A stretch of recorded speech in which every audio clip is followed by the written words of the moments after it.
Welcome to Reunion for the classes whose years end in the numbers 0, 1, 5, and 6.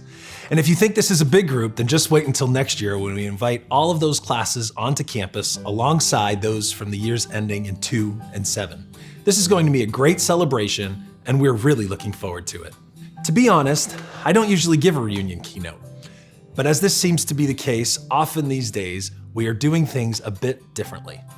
So let's begin by remembering back 5, 10, or 50 years to your last Mountain Day. Remember how festive it was to wake up knowing that classes were canceled, and then pile into the buses and roll into Mount Monadnock State Park, 400 to 500 people strong. Picture yourself climbing among the trees in the sunshine and laughing with friends. Then remember the feeling of emerging above the tree line to where the granite meets the sky. You're on top of the world, with a 360-degree view that on a clear day stretches 90 miles to the Boston skyline. And you are there with your friends and your teachers, and life is good. Maybe the reason that Mountain Day is one of our most revered Cushing Academy traditions is because it's a metaphor for life. Every day, month after month, we take on our goals with energy and optimism, and we rebound after setbacks. Then, when we achieve those goals, we celebrate that we did it, and that we did it together. On a less lofty note, students also seemed to really enjoy the ride over to Mountain Day on the bus, which was clear as we gathered photos for this presentation.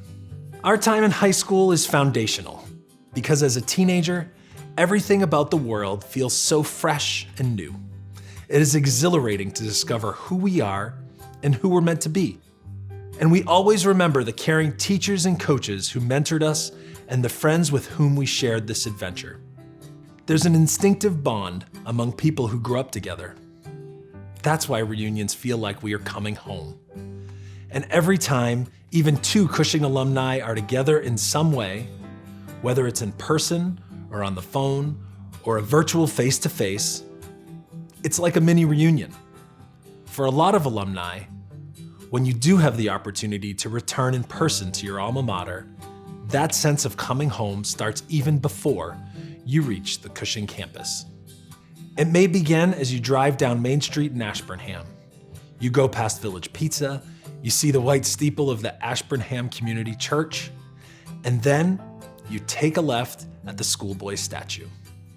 You'll be happy to hear that Penguin Nation remains the friendly, engaging alma mater that you know and love. Although, when you next do make it back to campus, you may find it transformed.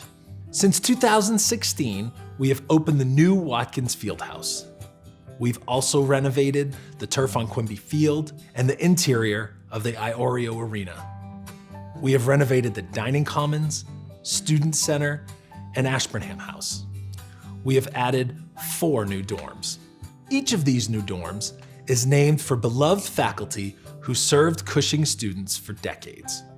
Carlisle Hall honors Susie Carlisle, a longtime chair of the English department and dean of academics. Hancock Hall honors Wayne Hancock, a longtime history teacher and successful head baseball coach. Sanborn House honors Wayne Sanborn, former athletic director for many years, and Lee House honors Peggy Lee, an educator who served for decades as director of our summer programs and international student programs and co-head of school. Teaching was truly a calling for these individuals, and generations of students have been forever changed by their interactions with them. One of the best parts of reunion every year is welcoming the newest members of our Gold Key Society, which honors alumni who have celebrated 50 years or more since graduation. Classes of 1970 and 71, when you next return to campus, I will be honored to give you your Gold Key. In the meantime, let me transport you back to the years 1970 and 71. At that time, the US had just put a man on the moon. We were also just a few years from the assassination of Dr. Martin Luther King Jr. and were embroiled in the Vietnam War.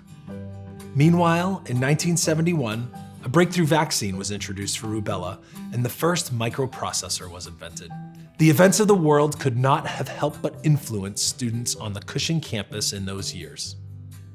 It's no wonder then that in 1971, Cushing headmaster Bradford Lamson wrote to seniors in your yearbook that we are living in an age of puzzling paradoxes and rapid change.